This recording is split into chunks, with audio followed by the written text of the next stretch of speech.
now, please welcome to the stage your host for this evening, Damian Barr.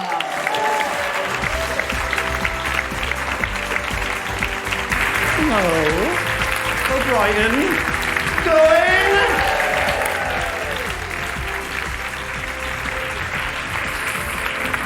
Oh my God. I'm not going to sing, don't worry, but the Pet Shop Boys don't either, so it's fine. You can go west, but not too far, or you'll end up in Hove. Or Portslade. Anybody in from Portslade tonight? Yes, shout out if you're from Portslade. Oh shit, there you go. Are you going to be on the bus on the way back home on your own? We can arrange a companion. Okay. Anyway, welcome to the Literary Salon here at the gorgeous Theatre Royal. Welcome back to some of you. Who was here for our classic women's salon with Natalie Haynes and Mary Beard? Anybody here? Raise your hand. Yes, oh, lots of you. Natalie gave us a brilliant preview of her novel, 1,000 Ships, her feminist retelling of the Trojan War. She's currently outselling Homer on Amazon. He's had a couple of thousand years, it's fine. He can let go. And Professor Beard put her feet up on our couch, which we've since had reupholstered. Those two events aren't connected, but she was incredible. And do you remember that we pitched a show that night called Statue Fucking with Mary Beard? The BBC is now taking it to the next stage, which is very exciting. So anyway, welcome the few remaining salon virgins, the pre-loved and the much-loved. I have missed you like the deserts missed the rain. I'm trying to see if Tracey's giving me a really dirty look from the wings. Oh yeah, I'm getting side-eye. This is our 11th year of salons, as you may know, and we've over the years welcomed an incredible mixture of people, including David Nichols, who unveiled One Day and Us with us, and most recently his great new novel, Sweet Sorrow. Other guests include Maggie O'Farrell and Caitlin Moran, and the dear departed Diana Athol, who warned me, never cross your legs in a kilt. We've got salon alumni in the house. We've got Juno Dawson and Alexandra Hemmensley here. There's Juno Dawson and the lady. There we are, up there. Attitude magazine have just done a special with 50 different covers to mark 50 years since Stonewall, and Juno and her partner Max are on one of the covers. How cute is that? Oh. It is a very lovely picture, and it's very lovely to have you.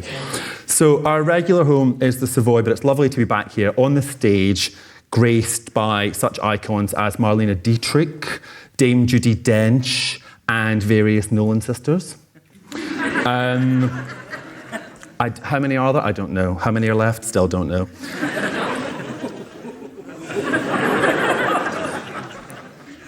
And Judy Garland. Judy Garland was on this stage, and Judy Garland died 50 years ago tonight.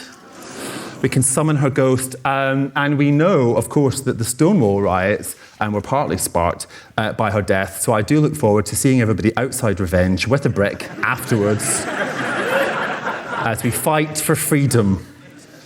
So anyway, you can find out more about the salon on Facebook or on our website, and you can find out about our forthcoming TV series, which is very exciting. We're bringing books back to telly. Starting in the autumn, we will be on BBC Scotland and iPlayer. So make sure you tune in and watch it. Otherwise, you're going to be watching back-to-back Bergerac and Brexit Olympics forever. We're giving you good content. Shout about it. So that starts in the autumn. We're very excited. So tonight's theme is outsider voices.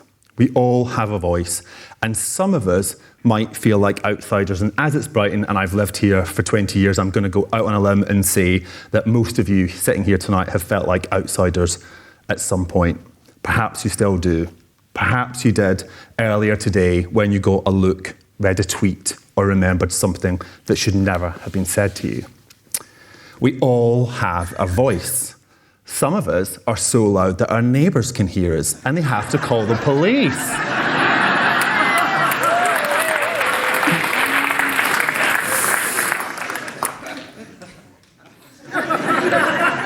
But right now, 48% of the country and 68% of Brighton does not feel heard, while the remaining 52% feel they are not being given a fair hearing. Their pained silence is expressed daily in the pages of every national newspaper. Bless. As a child, I was warned that no one would believe me if I told them what was happening at home. I was told to keep the secrets, and I did until I shared them in my memoir, Maggie and Me. Secrets of abuse, but also of survival. Writing that book helped me find my voice.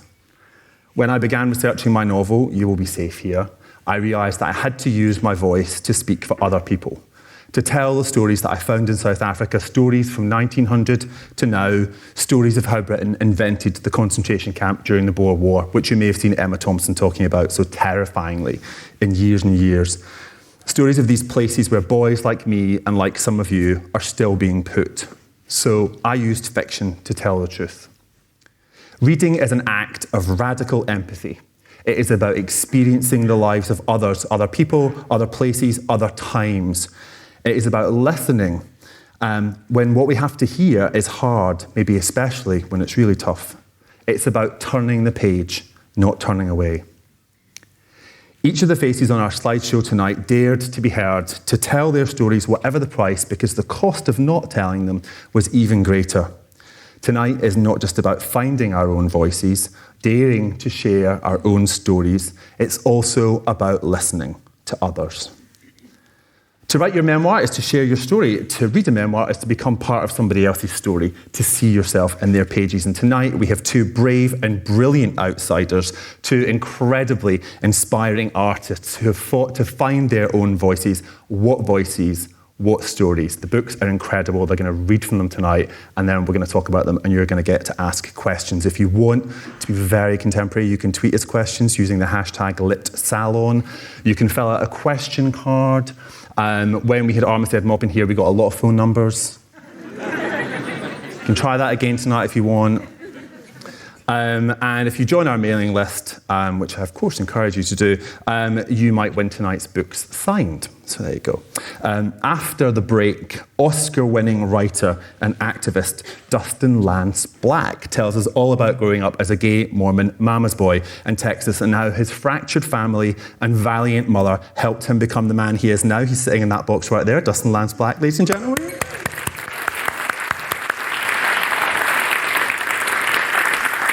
But first up, a woman whose voice we all know and love. Tracey Thorn grew up in Brookmans Park, only 14 miles north of King's Cross, but basically another planet. There, people aspired to a better class of bungalow, just like Hayward's Heath. Tracey takes us back to her 1970s childhood where life was slow and very little happened over and over again, as her diary records. Who was teen Tracey? Did she dream of becoming one of the world's best-loved singer-songwriters? And will she get off with Dave from Harpenden again? Important questions. Please welcome the one and only Tracey Thorn.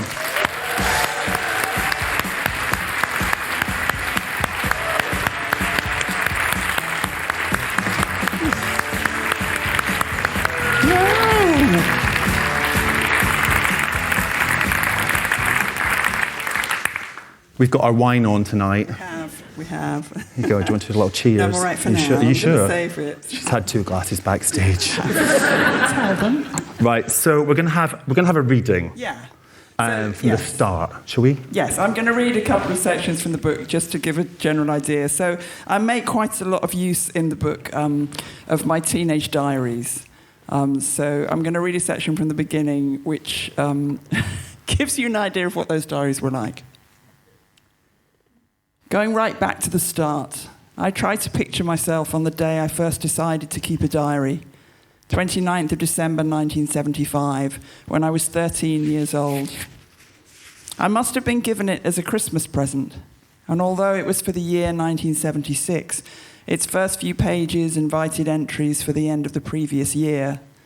So I began as the old year ended, just before it turned to face the new. I would have settled down with a pen, riffled through the year's worth of blank, empty pages before breaking it open at the very start, and then, 29th December 1975, went to St Albans with Debbie, got a belt, could not get a jumper or skirt. That's it. That's all she wrote. No starting with a bang, no announcing herself to the world or to a future reader, no declaration of intent. Instead, I draw a circle and leave it empty, my eye caught by an absence. And it wasn't an aberration. I carried on in that style for years, making countless entries about not buying things, not going to the disco, not going to school, a piano lesson being cancelled, the school coach not arriving. It's a life described by what's missing and what fails to happen. My second ever entry is just as banal. 30th of December, went to Welling with Liz, didn't get anything except a bag of Kentucky chips. 1st of January 1977, went to Welling with Mum and Dad to get some boots but couldn't get any. 8th of January, Liz and I went to Potter's Bar in the afternoon to try to get her ears pierced, but she couldn't. 19th of January 1979, Deb and I went to St Albans, tried to get some black trousers but couldn't find any nice ones. 17th of March, tried to go to the library but it was shut. Was it me? Or was it my surroundings? Was it just that I was the dullest child in existence, noticing nothing, experiencing nothing, thinking nothing? Or was it at least in part an embodiment of something in the air, something vague and undefined? Even when I write about it now, I realise that the time and place in which I grew up, 1970s suburbia, is easier to define by saying what it wasn't than what it was. Brookmans Park was a village, but not a village. Rural, but not rural. A stop on the line. A space in between two landscapes that are both more highly rated, the city and the countryside. A contingent, liminal, border territory, in-between land. When I came to write a song about the place, Oxford Street, I fell back into this habit of describing by subtraction, stating what wasn't there. Where I grew up, there were no factories. And only then going on to admit that there was a school and shops and some fields and trees. But although there were fields, there was no agricultural life. No one worked as a farmer. All the men got on the train every morning with a briefcase to go up to town. Nature writers would have found little there to describe. It was not a place of shepherds or hawks. There was no real scenery. No hills or lakes, nothing in the way of a view. Here I am again, talking about what it is not. What is it about the place that demands to be written about in such an equivocal way? Like the negative of a photo, it's as if the Technicolor version of life were happening elsewhere, full of events and successes, dreams and achievements. Meanwhile, whenever I tried to sum up the place where I lived and the life I was living, I would write over and over again, this didn't happen, that didn't happen. It's neither one thing nor another, and I'm neither here nor there.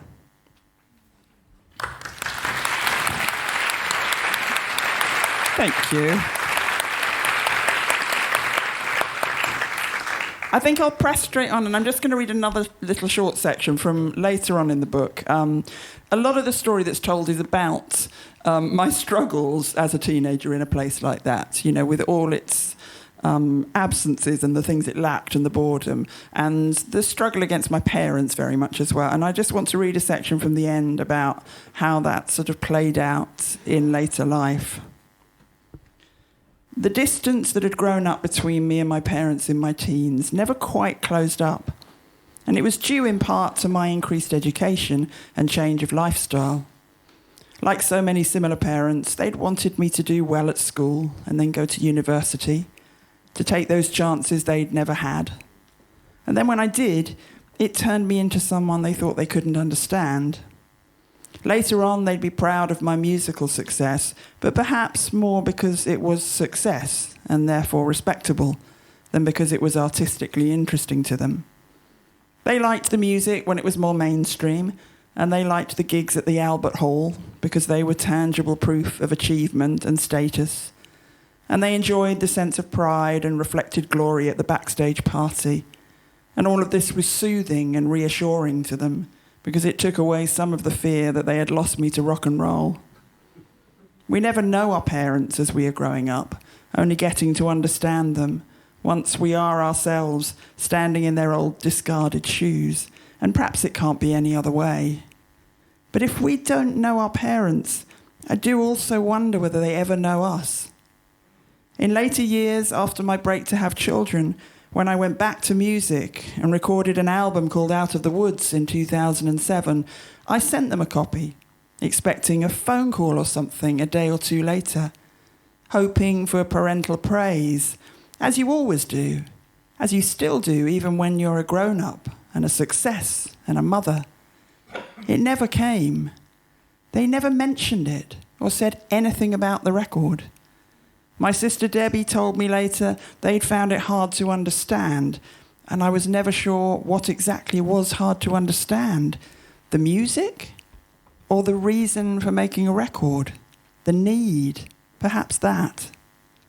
And later still, when I wrote Bedsit Disco Queen, my dad's only comment to Debbie was, "I never knew Tracey was so into music."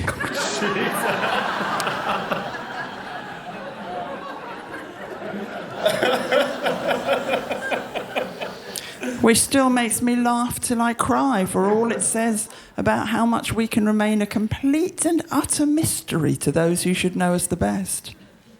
And then again, in even later years, he would say to Debbie, in reference to something or other I had done, some inexplicable action, some bizarre life choice, and this, remember, when I was a middle-aged, middle-class woman, married to the man I'd been with for over 30 years, with 3 children, he would say, "Oh, Tracey, she's from another planet."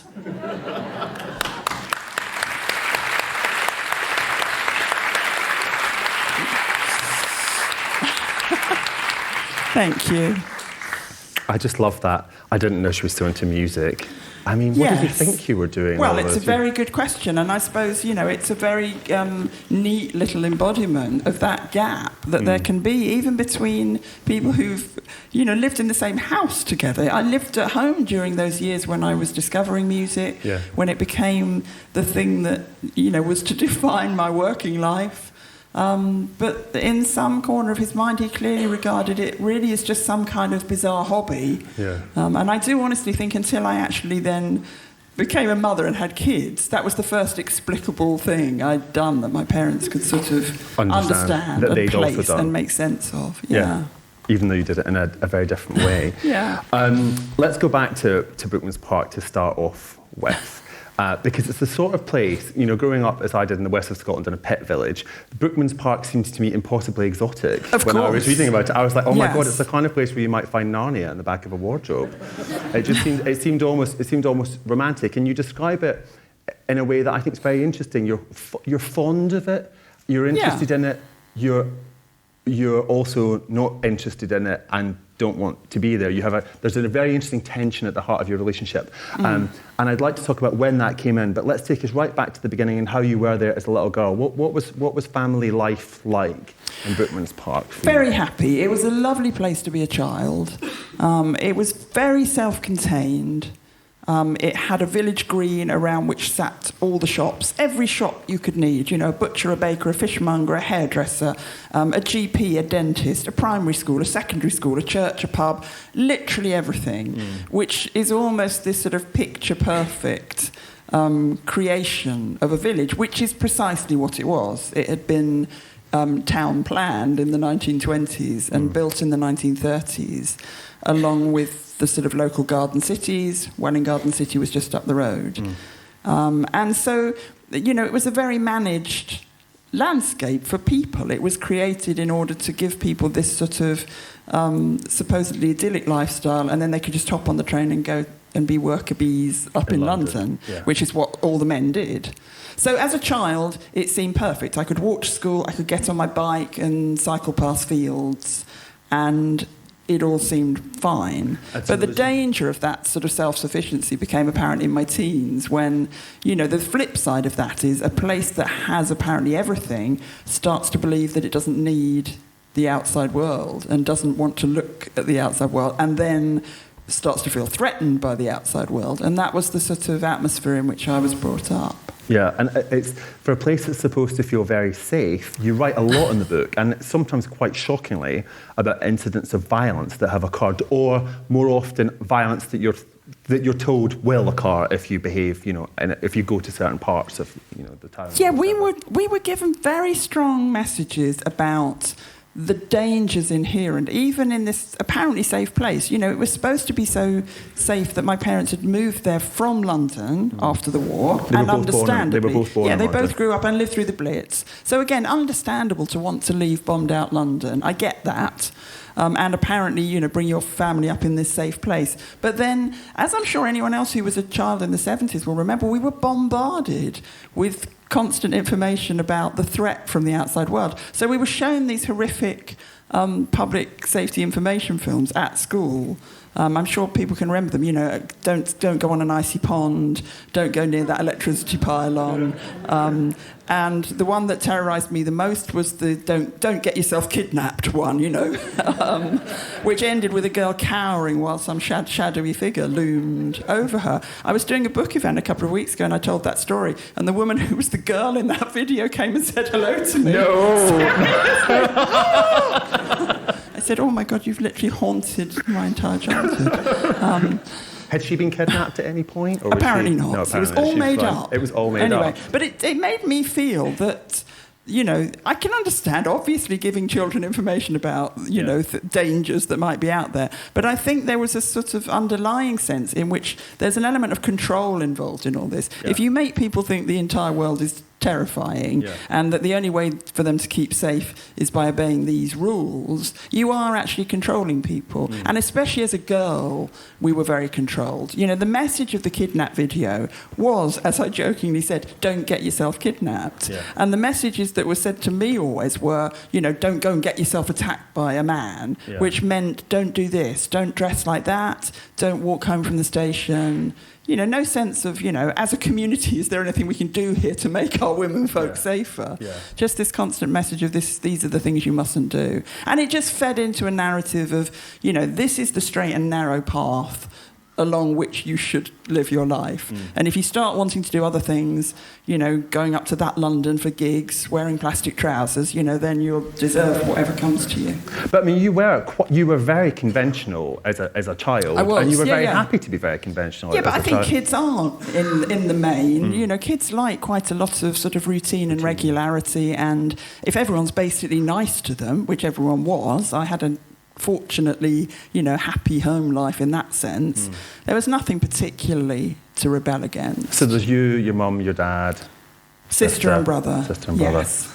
So perfect little family. Absolutely. You know, it's got that kind of cookie cutter, apparently perfect, the nuclear family, you know, lovely postcard. What could possibly go wrong? And there we are. What went wrong? What goes wrong? Well, what goes wrong is, you know, you become a teenager and you become curious about the world. And, you know, it's like living in the Truman Show. You know, there's moments when he suddenly thinks, hang on, is there something actually beyond that? Is that just a fake wall? I mean, it was like that moment of realisation. Is that just a fake wall there? Is there something beyond it? What was that moment for you? Well, I think it was partly connected to getting into music, really. I think the first little stirrings of punk, which, you know, I was into music already, but punk was the first music that seemed to get such a strong reaction. You know, all the grown-ups hated it so violently, which really made your ears prick up. You thought, well, hang on, there must be something to it. And then I started buying the music press, which was full of information about all sorts of exciting things, you know, stuff about politics and philosophy. You know, people like Paul Morley and Julie Burchill were writing the singles reviews and giving me an education at the same time as talking about, you know, the new releases. And were you the only one in your family like that? I mean, were your parents sort of listening to music and sort of being jazzy in the background? Oh, well, then, you know, Frank Sinatra records on. So, I mean, it's not there wasn't any music, but it was background music. Music was considered something that you put on in the background to create a nice atmosphere. And you didn't want to take it any more seriously than that, really. And in a way, one of the main messages that I got a lot of the time was, you don't want to take anything too seriously. I was constantly butting up against this thing of, you know, but in their terms, getting too serious about things, you know, objecting to things they would say politically and objecting to the racism of the golf club, you know, where our Jewish GP wasn't allowed to be a member. You know, this in the 1970s. Your parents were Tories? Oh, yeah. Yeah. Yeah, I mean, honestly, I don't yeah. imagine anyone in the village wasn't. You know, the atmosphere was very conservative. When I went back and revisited recently, there was a little, the sort of parish notice board on the village green in which it gives you a bit of information. And I noted that the local MP now is Grant Shapps. Oh. So nothing changes. Yeah. And did your political consciousness start at the same time as the music consciousness? Were were they part of the same thing for you? I think it did, and I think it was just, it spoke to something instinctive in me. I didn't have any, theoretical political knowledge, because where would I have got it from? Where would you get that? Was Not telling at school. me. No. But I mean, there was something in the atmosphere of the times as well. I think our generation were instinctively growing up in the wake of the changes the attempt to make changes that had happened in the late 60s and through the 70s. So we're the generation just coming along in the wake of that. So, we are aware of racism and sexism and, women's liberation struggles and all those kinds of things. So it's sort of out there. It's often the topic of humour still. My first introduction to feminism was just people making jokes about bra burning. That was the level at which it was discussed.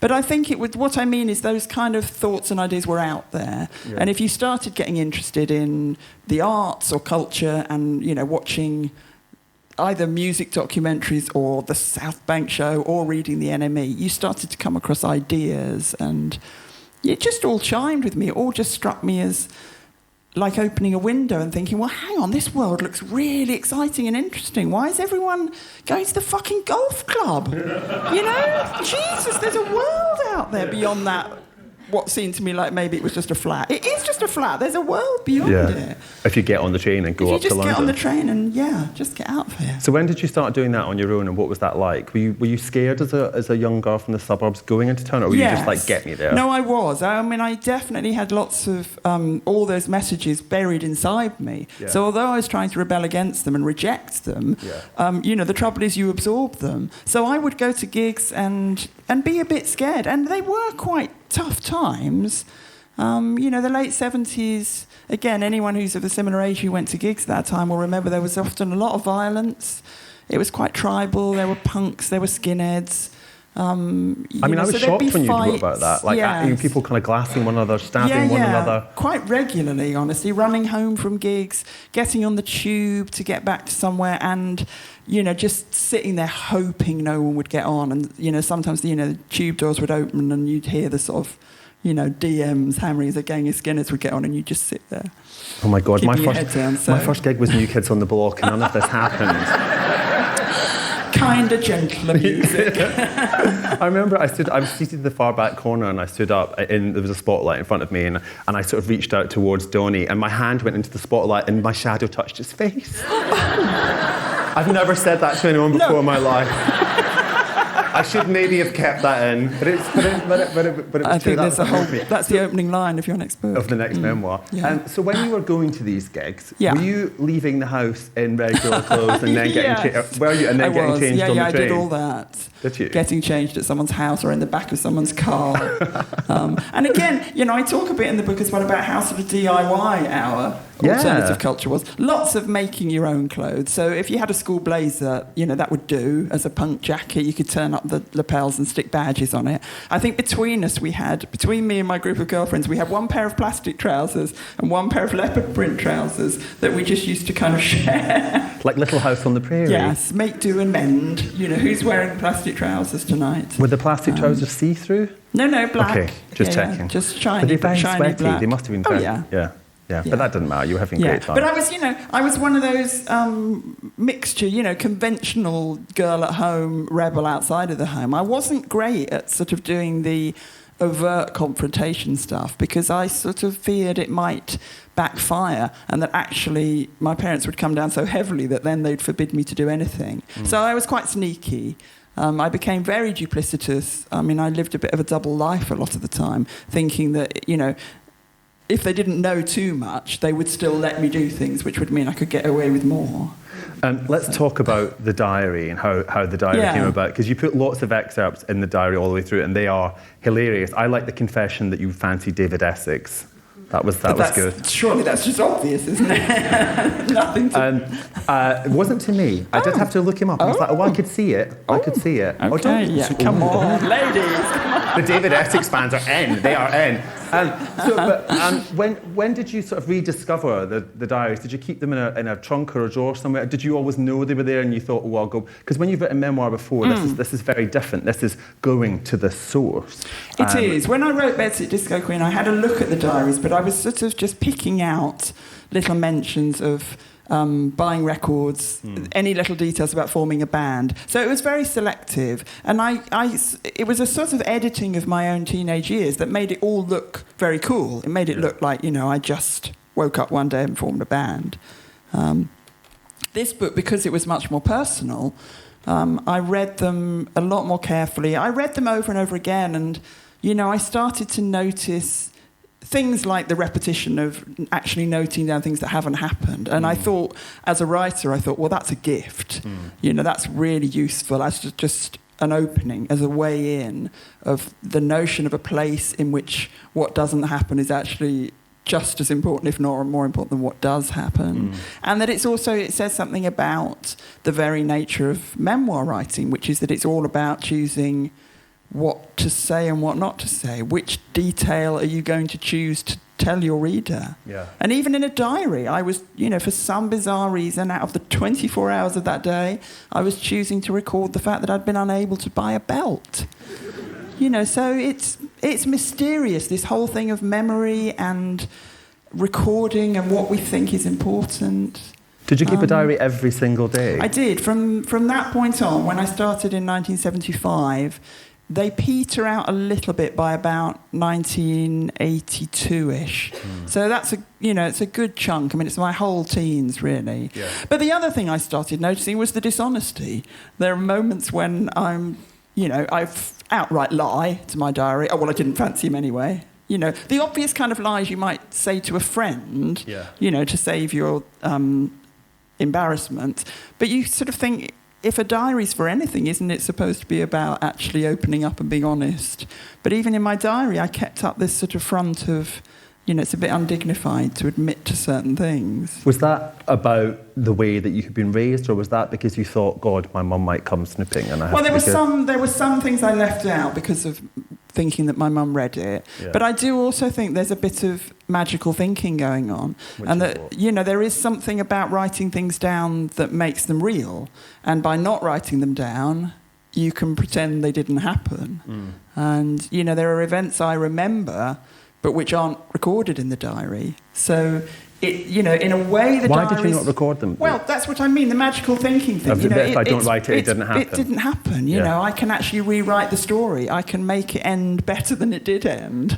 I can end by saying, well, I didn't like him anyway. And I've sort of reclaimed something. I'm already rewriting the story. So that's what's so interesting about diaries.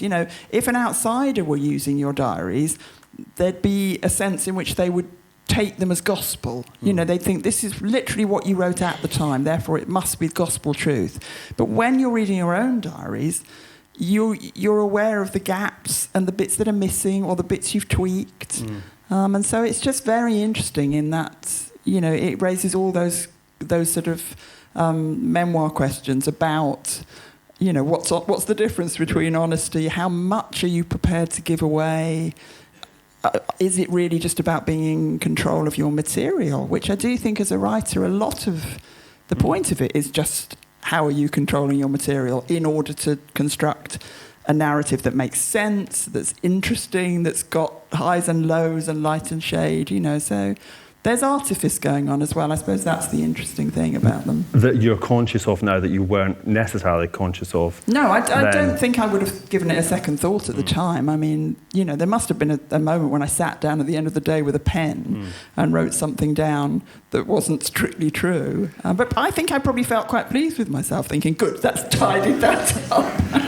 There's an incident that you draw our attention to in the book where you talk about having left a blank page in your diary, and then you say in the book, in Another Planet, you say, but I'm not going to tell you why I left that blank page, but yet you tell us that you left a blank page. Yeah. Why do you do that? Well, I thought it was very interesting. I mean, I came across it and it sits there, and, you know, in a packed diary, that really does stand out, a blank page. And I do remember what happened on the day of the blank page. And again, it was something I didn't quite have the words for, worried about my mum reading it, didn't really want to have to describe what happened, so just thought I'd leave it. I think probably assuming, well, I'll remember anyway. And yeah, it's true, I do. Yeah. But I had a couple of conversations with my editor, Francis, when I sent him the first draft. And he sort of said, well, I'm desperate to know what's on the blank page. And I went, no, that's not the point. It isn't about me trying to whip up interest in a secret or in something melodramatic. I don't want that to become the focus. The focus is more on what it says about writing, not particularly what it says about my life or what might have happened to me. Yeah. That's not really the point. I'm so interested in it, just in terms of, you know, as I say, the light it casts on the very act of writing and the giving away and the withholding of information, and how empowering that can be. Choosing not to write something down has a kind of power to it. Yeah. You were talking about voices earlier. Yeah. There's an obvious power in speaking and writing, but there is also a power in not saying certain things, in that you're the one deciding. There is a lot in the book about appearances, and therefore also about shame. You're discouraged by your parents from making any kind of fuss about anything ever, or drawing attention to yourself ever at all. And yet here you sit on a stage, you know, and you've had this, you know, incredibly long career, and you continue to write and to make music and to make work. How do you manage that tension inside yourself? Because it must still be there. That's where you started. It is. I mean, I think at the beginning especially, I had to really fight against it. I do think there's a connection between the fact that the first music I ever made was very quiet. I literally didn't want to be overheard. So when I was writing songs at home, I would sit and play my electric guitar without even plugging it into an amp, which makes barely any noise at all. And in my head, I was sort of hearing these imagined finished versions of songs, but playing them incredibly quietly. So, you know, there was a degree of me, you know, trying to sort of tread this tightrope, if you like, between wanting to be heard, wanting to, you know, make my mark on the world. But these voices in my head all the time just going, you know, stop showing off, essentially, which was such a vivid and constant lesson when I was young. It really was considered one of the worst things, especially as a girl, that you could do. And I do think it's about, you know, the messages that are given to girls and women all the time about taking up too much space, demanding too much attention, you know, talking too much, the way that audiences sometimes think if there's, you know, an equal number of men and women, you know, they think they've spoken for an equal amount of time if it's something like 80-20 in favour of the man. And I think I did absorb all those messages, that it was somehow transgressive to take up too much space, to be too noisy.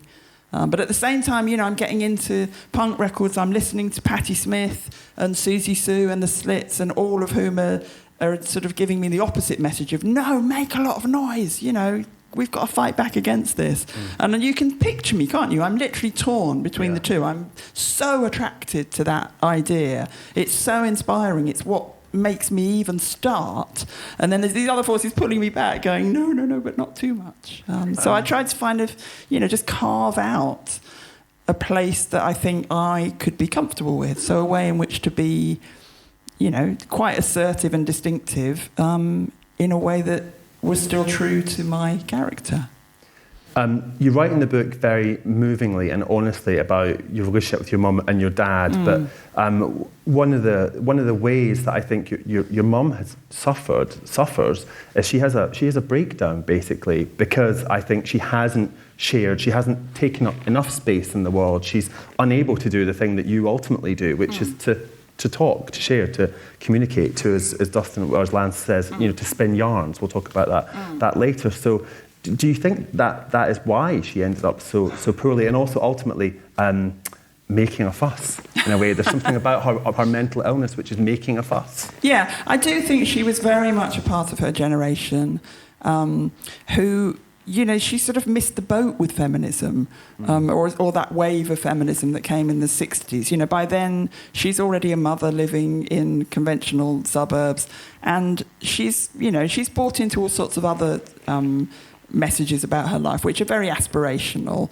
and about getting out of this, working class London lifestyle and sort of, lifting her life up and making it more interesting in a conventional way. And I think for a long time it did actually work quite well for her. I think she was very happy when we were young, and then I think she had her menopause, and in those days no one talked about that. And I suspect also that she just hit those middle years, kids growing up and moving, and just did that big sort of thing of, right, what next? What's my life been? What am I going to do next? And, I talk about the fact that at the time I was writing this book, I was exactly the same age that she was in the book with teenage me. And I went through a lot of the similar things, but the atmosphere around it all now is so different. You can go to your GP and talk about HRT. Someone will suggest you download a mindfulness app. You'll talk about it, you'll pick up a magazine, and there has been, even in the last few years, so much more talk about mental health issues. My mum had one day when I think she tried to reach out, and she went to her GP, and I record very casually in my diary, Mum went to the doctor today and got some Valium, watched Crown Court, is what the entry says. So, and that was the start. She got put on Valium, as did a lot of women of her generation, and then, I don't really know the full story. She never ever told me, but I know from that point on, she did suffer, mood swings and sort of just erratic behaviour, which I thought was just, oh God, mums being awful. Mums are so dreadful. They're terrible, aren't they? Mums are mad. But actually, I look back now and think, wow, she really was going through some shit, and at the same time, I was doing my rebellious bit. Yeah. It's a striking moment in the book when you look back at those diaries and talk about how it makes you feel to read them back. Because I can see, okay, I'm now exactly that age. I've now been through the experience of having teenagers, so I do have more insight into it. Yeah. So, I try to find line between being forgiving and also not totally forgiving, because, one of the lessons I learned from all that was to try and bring up my own kids entirely differently, and all the kind of, it'll all be all right as long as we don't talk about anything, and all the just, shh, sit down, stop making a fuss. It's terrible. It's a terrible, terrible thing to do to kids. Your relationship with your dad, you talk about towards the end of the book, because your dad died when you were working on it, and you kind of surprised the reader with that. It's sort of, it takes the wind out of your sails, and you find out more about your dad as he's dying and after he's died. What is it that you find out about him? I mean, we had a slightly prickly relationship, me and my dad, again, especially in my teens. And I think the political arguments were always more with my dad than with my mum. With my mum, the arguments were about, going out, what I was wearing, boyfriends. With my dad, it was classic dinner table, oh my God, he's going to talk about Thatcher. He's going to talk about Thatcher. So that was, and it never stopped. I mean, there is a funny scene I describe in the book where, towards the very end of his life, I think only about a year before he died, my sister and I took him on a little holiday to Tenerife to sort of just, get him out in the sun.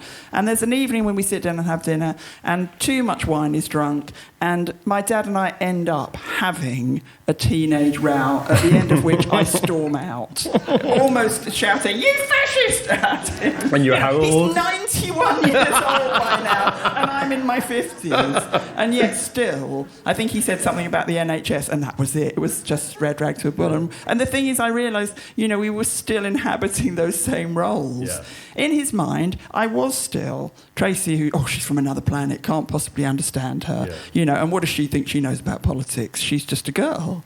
Yeah. And here I was still reacting in this knee-jerk way to this approach, which was just so patronising and infuriating. But yeah, when he actually died, there was a moment when my two siblings and I had to do the clearing out of his flat.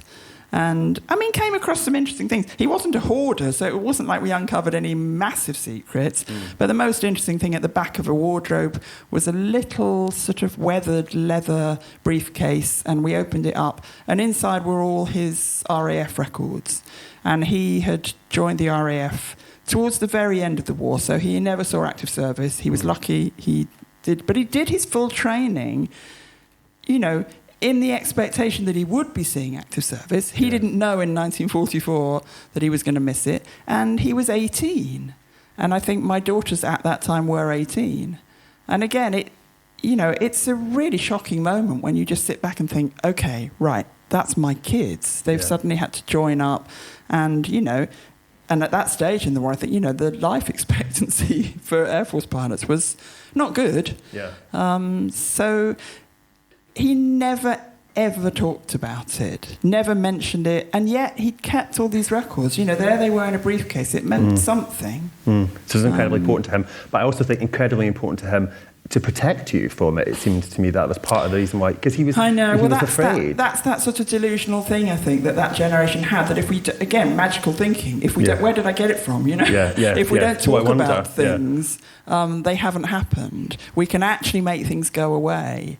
It runs very deep, and having been brought up by that generation, I can still sense that there's a bit of me in it, and it's a sort of constant act of rebellion against it, like it is against the stop showing off thing.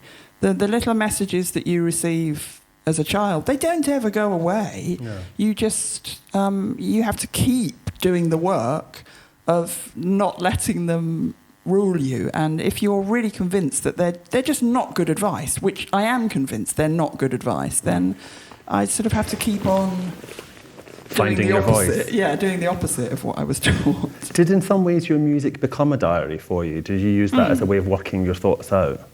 Yeah, I think it did. And I think it was a very useful extension of the diary in that it was more honest and it was more emotional.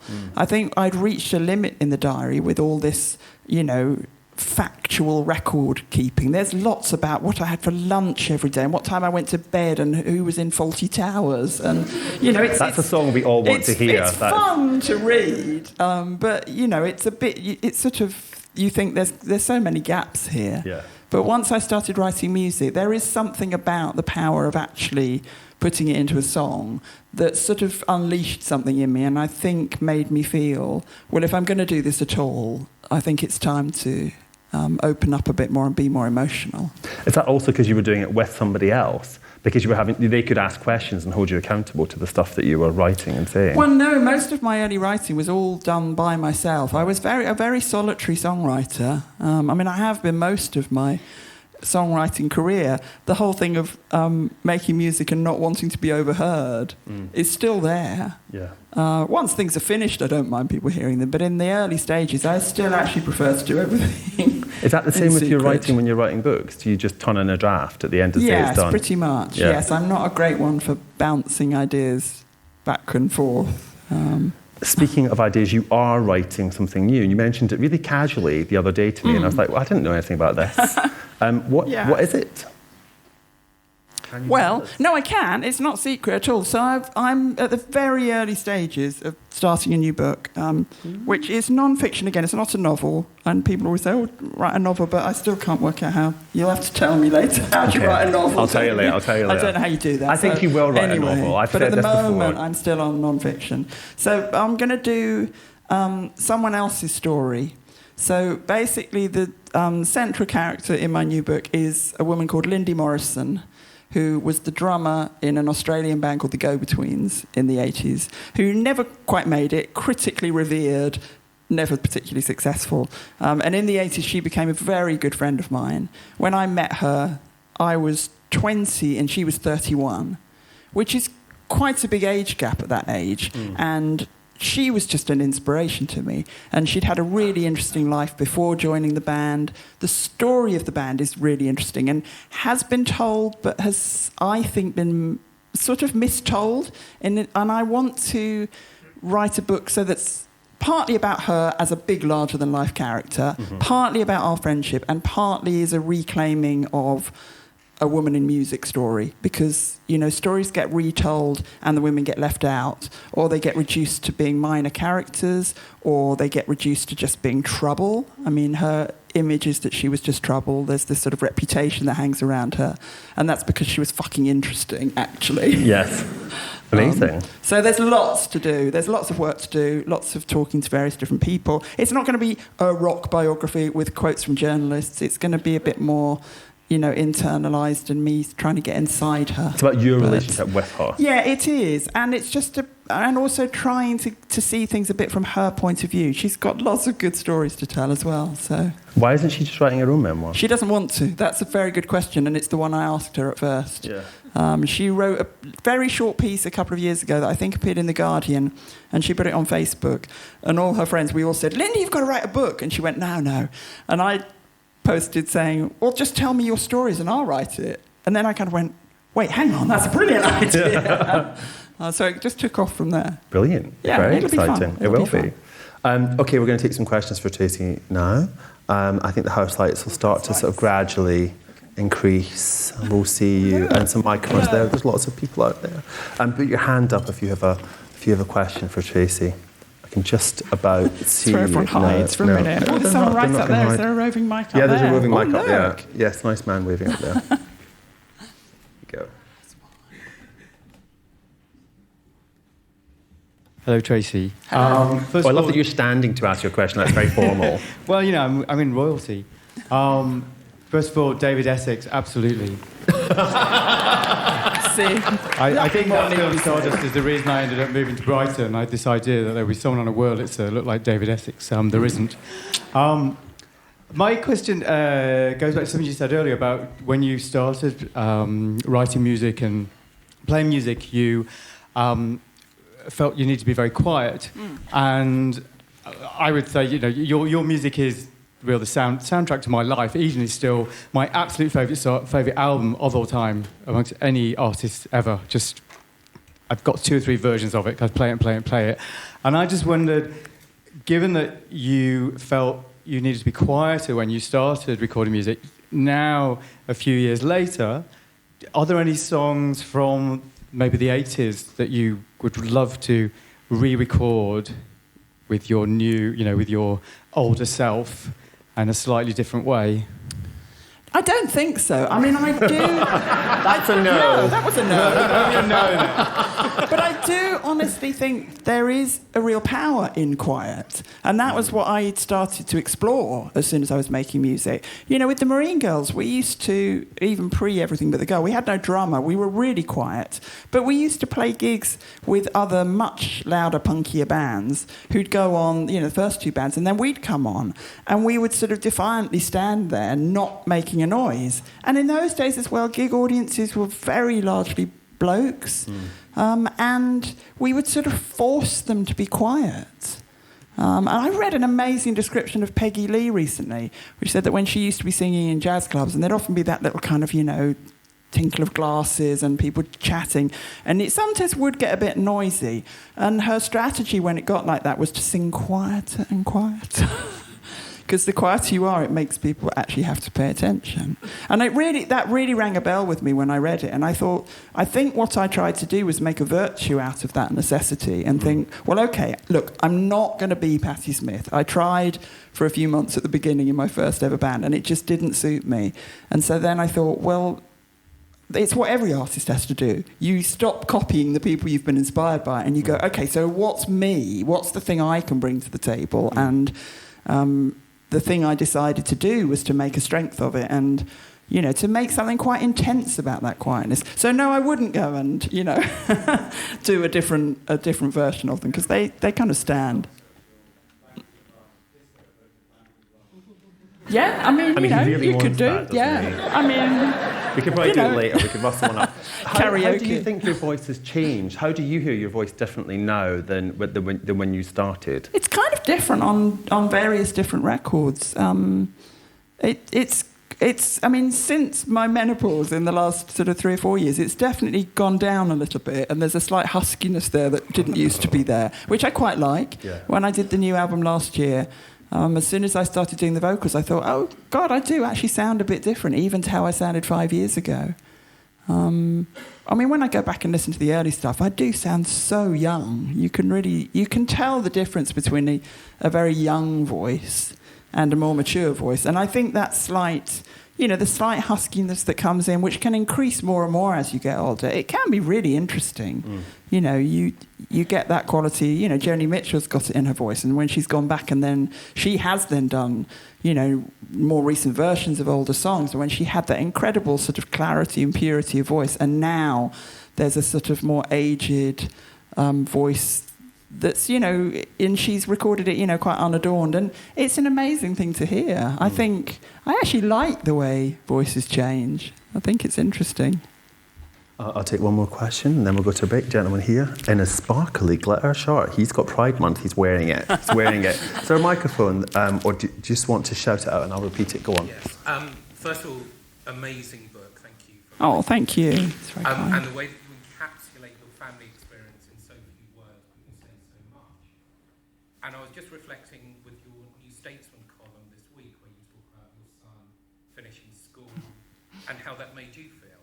And I just wondered how the 18-year-old Tracey would feel if your mum had expressed something. So this is a question about a column I haven't read. So, but it's about your. I wrote one this week, which is about the fact that I've come to the end of my days as a school parent. The youngest has just finished school completely. I mean, it's interesting. I do get asked this thing about, what's it like for your kids if you write about them, which I don't do that much, but I do a little bit, I try to never give away too much actual information about them. They're often just referred to.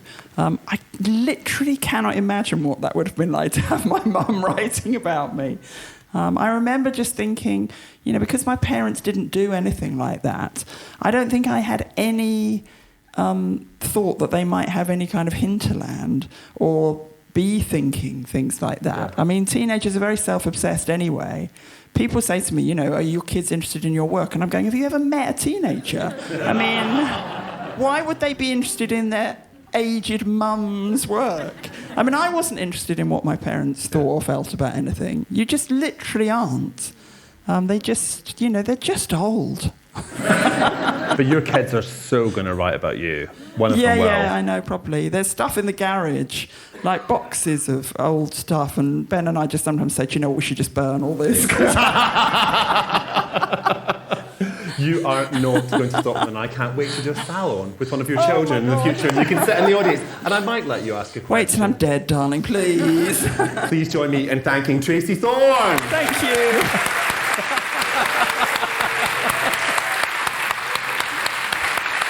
We'll be back after the interval with Dustin.